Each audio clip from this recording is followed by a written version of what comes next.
아가서 5장 1절에서 6절 말씀입니다. 사랑의 위기를 극복하라. 그런 제목으로 하나님 말씀 나누겠습니다. 1절 말씀 제가 받들어 읽겠습니다. 내 누이 내 신부야, 내가 내 동산에 들어와서 나의 모략과 향재료를 거두고 나의 꿀송이와 꿀을 먹고 내 포도주와 내 우유를 마셨으니 나의 친구들아 먹으라. 나의 사랑하는 사람들아 많이 마시라. 이 구약 성경이 히브리어로 되어 있는 건 아시죠? 근데 이제 히브리어를 70인역이라 그래서 70명의 성경학자들이 헬라어로 번역을 한 것을 70인역이라고 불러요. 셉토아진트라 그러죠. 근데 70인역으로 번역을 할 때 이 원래 히브리어 성경은 장절 구분이 없는데 이거를 장과 절을 이렇게 분류하면서 요 5장 1절은 사실은 4장 뒷부분에 가서 4장 16절로 이렇게 되어져야 되는데 이게 이제 그 화자 분석이라고 그러죠. 이 누가 한 노래인지 이게 잘 분석이 안 돼가지고 이 5장 1절로 들어와서 성경을 이해하고 해석하는데 조금 혼돈이 오도록 그렇게 되어 있어요. 그러니까 요 1절 말씀은 내 누이 내 신부야. 아주 가장 친밀하게 자신의 신부를 부르는 방식이에요. 계속 이제 결혼한 이후에는 계속 이렇게 부르고 있죠. 이거는 이제 술람미 여인을 향한 솔로몬의 노래예요. 그러니까 주님께서 우리를 향한 노래죠. 동산에서 술람미 여인이 이렇게 열매를 맺어가는데 그 술람미 여인이 맺은 열매를 솔로몬이 내 열매다 이렇게 이야기하는 것을 보게 됩니다. 그러니까 우리가 주님과 이제 주님을 나의 구원자로 영접하고 이제 신앙생활하는 게 지금 우리가 주님과 결혼한 상태에서 그리스도의 신부로 살아가는 거잖아요. 그런데 이제 우리가 맺어가는 열매를 주님은 나의 열매라고 불러요. 그러니까 참 두렵고 떨리는 마음으로 여러분들이 삶을 살아가야 합니다. 내 누이 내 신부야, 내가 내 동산에 들어와서 나의 모략과 향재료를 거두고 나의 꿀송이와 꿀을 먹고 내 포도주와 내 우유를 마셨으니 나의 친구들아, 나의 사랑하는 사람들아 많이 마셔라.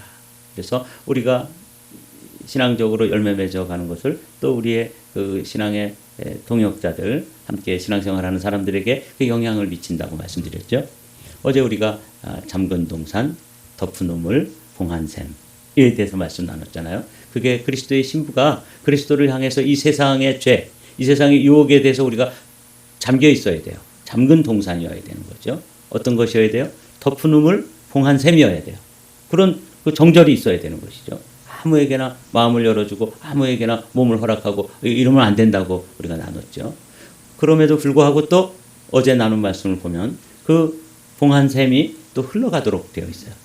신의 물처럼 흘러가도록. 이 참 그리스도인의 삶이 우리가 요한복음에 보면 우리가 샘이에요.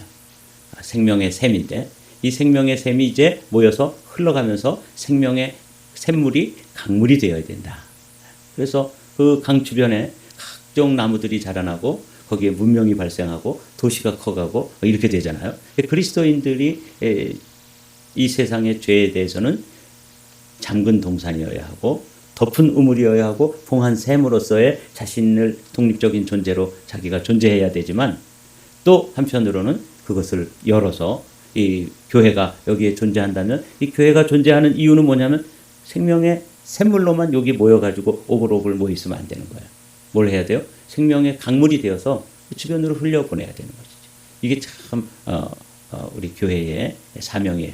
죄에 대해서는 자신을 잘 지켜가는 잠근 동산이어야 되고 이 세상에 선한 영향력을 미쳐야 된다는 의미에서는 열린 동산이 돼야 되는 거예요. 이게 좀 어렵죠? 네, 이게 4장 마지막 절부터 1절까지의 말씀이에요.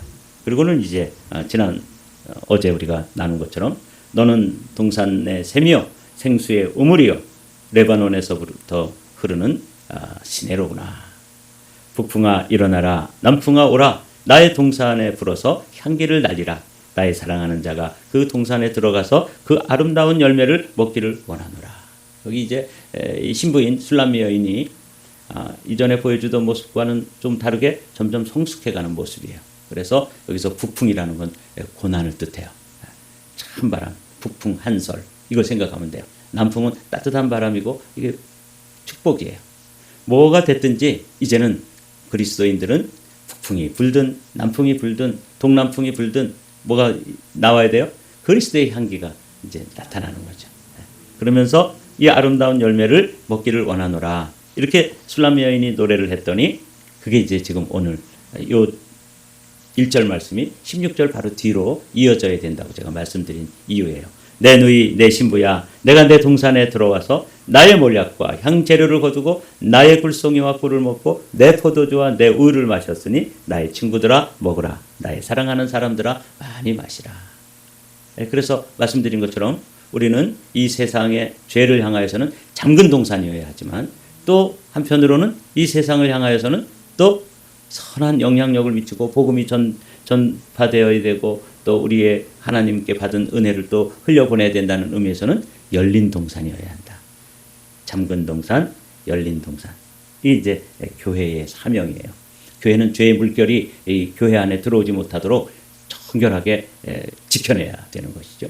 그럼에도 불구하고 또 교회는 열려서 또 선한 생명의 역사들을 흘려보내야 되는 사명이 있다. 그렇게 열매를 맺었을 때 주님은 그 열매를 나의 열매라고 생각하면서 여기 꿀송이, 꿀, 포도주, 우유 이런 것들을 그 주변 사람들, 친구들에게 먹어라, 많이 마셔라, 많이 먹어라 이렇게 하잖아요. 그래서 저와 여러분들이 맺어가는 열매를 통해서 이 주변에 흘려보내야 되는 것이죠. 이게 이제 잠근 동산, 열린 동산 이 사이의 긴장이에요. 2절부터 이제 이렇게 신랑과 신부가 결혼 생활을 하는데 위기가 와요. 제가 결혼식 참여하면 그 결혼하는 젊은이들을 바라보면서 늘 마음속에 생각하는 게 있어요. 이 젊은이들이 결혼식은 준비합니다.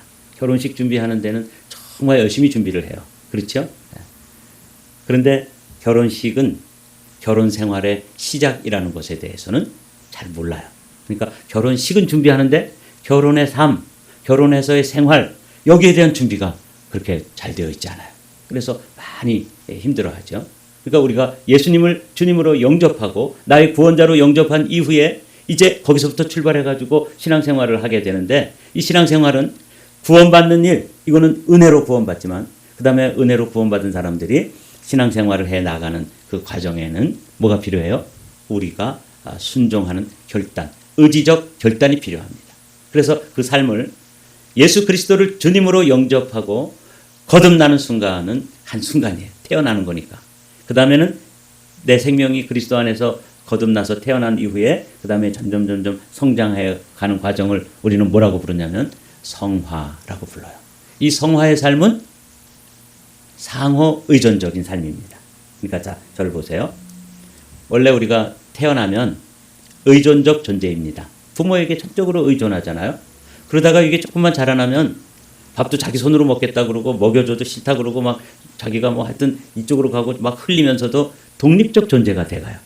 그래서 우리 그리스도인들은 의존적 존재에서 이제 독립적 존재가 돼가야 돼요. 근데 독립적 존재가 돼가는 게 끝이 아니에요.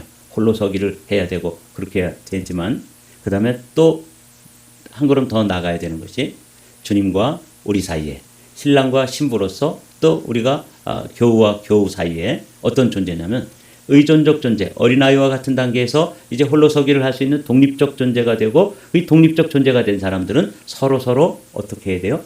상호 의존적 존재가 돼요. 이 결혼 생활이 이게 힘든 거예요. 그래서 왜냐하면 독립적 존재인 남편과 독립적 존재인 아내가 만나가지고 서로 자기 주장을 하게 되니까 그 다음에 어떻게 돼요? 거기는 갈등이 있고 다툼이 있고 그 다음에 서로 반목이 있고 이렇게 되는 거예요. 신앙생활도 마찬가지예요. 우리가 예수 그리스도 안에서 태어나서 전적으로 의존적인 존재, 젖만 먹는 단계에서 이제 자라나가지고 자기 숟갈로 자기가 퍼먹고 그렇게 되는 독립적인 존재가 되죠. 그래서 볼 일도 자기가 보고 처리하고 그래서 이제 자라나요. 이때 주의해야 되는 거예요. 이때부터 또 뭐를 생각해야 되는 상호 의존적 존재다. 주님도 내가 필요하고 나도 누가 필요해요? 주님이 필요한 것이죠. 성도 간에도 마찬가지고 부부 간에도 마찬가지예요. 그런데 결혼은 준비하지만 결혼 생활을 준비하지 못하기 때문에 많은 경우에 여기에서 이제 문제가 생기는 거예요. 2절부터는 이 위기가 결혼 생활에도 위기가 오는 것처럼 주님과 우리 사이에도 뭐가 와요? 위기가 옵니다. 내가 잘지라도 마음은 깨었는데 이 부분을 이제 학자들은 술람미 여인의 꿈이라고 해석을 해요. 그러니까 꿈을 꾸는 것이 되었든 현실이 되었든 중요한 것은 이제 자기가 너무 독립적인 존재가 돼가지고 신랑에 대해서 술람미 여인 경우에는 솔로몬에 대해서 또 우리의 경우는 주님에 대해서 어느 정도 또 익숙하다 보니까 이제는 상대방을 존중하고 또 사랑하고 전적으로 상호 의존적 존재로 이렇게 사랑을 가꾸어 가야 되는데 거기에 조금 소홀한 모습들.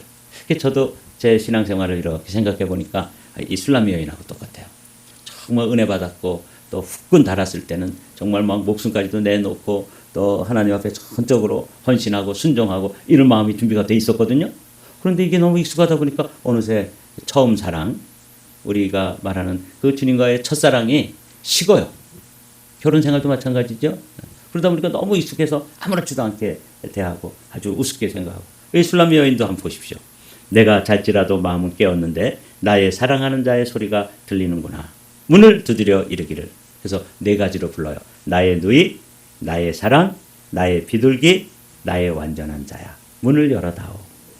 이거 뭐 우리로 이야기하면 아주 오랜 시간 밖에 나가서 직장 생활하고 야근까지 하고 이제 들어왔는데 신부가 꿈을 꾸는지 잠을 자는지 하여튼 잠을 자면서 신랑이 부르는 소리를 못 듣는 거예요. 4번이나 불렀는데 나의 누이, 나의 사랑, 나의 비둘기, 나의 완전한 자야. 이렇게 불렀는데 그걸 못 알아듣는 거예요. 저도 주님께 이런 적이 있어요. 내가 은혜 받고 정말 주의 종이 되기로 헌신하고 그래서 저의 삶, 저의 젊음을 다 주님 앞에 드리고 그랬었는데 어느 사이에 내 영적 상태가 이렇게 주님과의 사랑에서 식어져 있는 거죠. 불러도 잘 대답을 안 하는 거예요. 문을 열어다오. 그런데 내 머리에는 이슬이, 내 머리털에는 밤 이슬이 가득하였다 하는구나. 그래서 밤늦게 야근하고 돌아오는 남편을 생각하면 돼요. 근데 실제로 이 모습은 어떤 모습인가 하면 제자들에게 있어서는 밤새워서 겟세마네 동산에서 이슬을 맞으시면서 어떤 모습이에요? 땀방울이 핏방울이 되기까지 처절하게 기도하는 모습이에요. 근데 제자들은 옆에서 뭐하고 있죠? 자고 있잖아요. 와보니까 나를 위해서 좀 기도해다오. 내 정말 마음이 힘들다. 그래서 와보니까 그 제자들 베드로를 포함한 모든 제자들이 다 자고 있는 거예요. 그래서 다시 깨워놓고 또 기도하러 가고 그랬는데 또 자고 있는 것이죠. 저번에 우리가 예수님 성금요일에 비아돌로 로사라는 곳에 한번 갔었잖아요. 거기 보면 겟세마네 동산이 이렇게 만들어져 있는데 거기 예수님은 정말 땀방울이 핏방울이 되도록 기도하고 있는데 그 옆에서 베드로 뭐 이런 사람들이 다 조는 모습을 그려놨어요. 근데 거기 울품에 산불이 났잖아요. 불이 났는데 그 동상은 타지 않아가지고 그 주변이 막 이렇게 탔더라고요. 다행히 그 수도원 건물이 살아남았어요. 한두 개는 탔다 그래요. 그런데 그 겟세마네 동산 그 동상이 살아남았어요. 그래가지고 흙이 묻은 채로 이렇게 있는데 가만히 보면서 우리의 모습이 이런 모습이지. 내 머리에는 이슬이, 내 머리털에는 밤이슬이. 주님이 야근을 하셨단 말이죠. 그 밤새워 겟세마네 동산에서 머리털에 이슬이 다 젖도록. 그러니까 본래 신부가 생각했던 그 아주 멋진 그 왕의 모습은 아니에요. 그렇죠? 그냥 막 밤새워 십자가를 지기 전에 그냥 고군분투하고 그냥 밤새워 기도하시는 예수님의 모습을 여기서 우리가 보게 돼요. 이 시대의 남편들이 그냥 일하고 직장에서 일하고 그것도 모자라서 야근하고 늦게 들어왔는데 신부가 잠이 들어가지고 막 아파트 띵동 4번이나 눌렀는데도 못 알아듣는 거예요. 이런 모습을 보여주는 거죠. 이거 보십시오. 내가 옷을 벗었으니 어찌 다시 입겠으며 내가 발을 씻었으니 어찌 다시 더럽히려마는. 잠시 이런 생각을 하는데 여기서도 잠시만 이렇게 좀 남편에 대해서 소홀해요. 근데 이미 이제 성숙으로 간 단계에 있기 때문에 얼른 술람미 여인이 깨어 일어납니다. 내 사랑하는 자가 문틈으로 손을 들이밀매 내 마음이 움직여서 일어나 내 사랑하는 자를 위하여 문을 열 때 모략이 내 손에서 모략의 집이 내 손가락에서 문빗장에 떨어지는구나. 여기 이제 모략이라고 하는 건 여러분 죽음의 향기라고 말씀드렸죠. 십자가를 의미하는 거예요. 벌써 예수님께서 그 겟세마네 동산에서 그렇게 기도하시고 그랬는데 옆에서 자고 있는 그 제자들을 상상하시면 이 모습이 술람미 여인과 솔로몬 사이에 일어났던 일이고 또 우리 사이에도 남편과 아내 사이에 결혼 생활의 소홀한 모습들을 보여주는 거예요. 우리도 신앙생활하면서 주님과 우리 관계도 때때로 이럴 때가 있었다 하는 것을 제가 이 말씀을 묵상하면서 맨 처음에는 어려웠어요. 이게 뭔 소리야. 근데 이제 이렇게 묵상을 하면서 생각해 보니까 나도 그랬었구나. 나도 술람미 여인처럼 주님에 대해서 소홀히 하고 주님이 그렇게 여러 번 불렀는데 나의 사랑, 나의 신부, 나의 누이, 나의 신부, 또 나의 완전한 자야 이렇게 부르고 막 문을 두드려도 주님 왜 이러셔? 나 진짜 지금 내 형편에는 그럴 일이 아닌데. 그래서 제가 전적으로 순종하지 못하고 그랬던 모습 여기서 보여줘요. 내가 사랑하는 자를 위하여 문을 열었으나 그는 벌써 물러갔네. 그가 말할 때 내 혼이 나갔구나. 내가 그를 찾아도 못 만났고 불러도 응답이 없었노라. 오늘은 이제 여기까지 우리가 묵상을 하는데 제가 이제 서두에 말한 것처럼 이게 다중적 의미를 가지고 있는 거죠. 솔로몬과 술람미 여인 사이의 사랑 이야기이기도 하지만 이게 또 누구의 이야기예요? 우리 사람들이 살아가는 부부간에 살아가는 이야기예요. 그래서 결혼식은 아주 화려하고 아름답게 준비하지만 결혼 생활에 대한 준비가 부족해가지고 이렇게 서로에게 대해서 소홀하게 되는 이래가지고 사랑이 깨어지는 경우가 있잖아요. 그런 것처럼 또 우리와 주님 사이에도 은혜 받고 처음 사랑으로 주님의 사랑을 깨닫고 거듭났을 때는 마음이 막 주님께로 향하고 주님이 말씀하시면 정말 다 목숨이라도 내어놓을 듯 그렇게 했었는데 제자들처럼 그냥 예수님이 십자가를 지기 전에 그렇게 겟세마네 동산에서 몸부림치며 땀방울이 핏방울이 되도록 기도하면서 와보니까 제자들은 졸고 자고 있었던 모습. 이게 이제 술람미 여인의 모습이고 제자들의 모습이고 저의 모습인 것이죠. 그래서 오늘 이 말씀 가운데 우리가 우리 사랑에도 주님과 나와의 사랑에도 부부간의 사랑에도 주님과 제자들의 사랑에도 술람미 여인과 솔로몬의 사랑에도 사랑에는 뭐가 찾아온다? 위기가 찾아온다.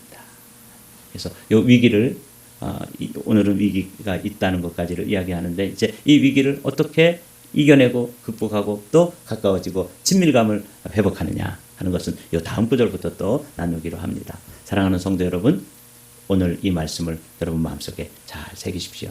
결혼식보다 중요한 게 결혼의 삶입니다. 거듭난 후에 우리가 다시 이제 성장해가는 과정에서 이런 술람미 여인과 같은 모습을 때때로 우리가 보여드리고 연출하게 되는데 이런 시간들이 짧아지고 이런 시간들이 점점 없어지게 되시기를 주님의 이름으로 축복합니다.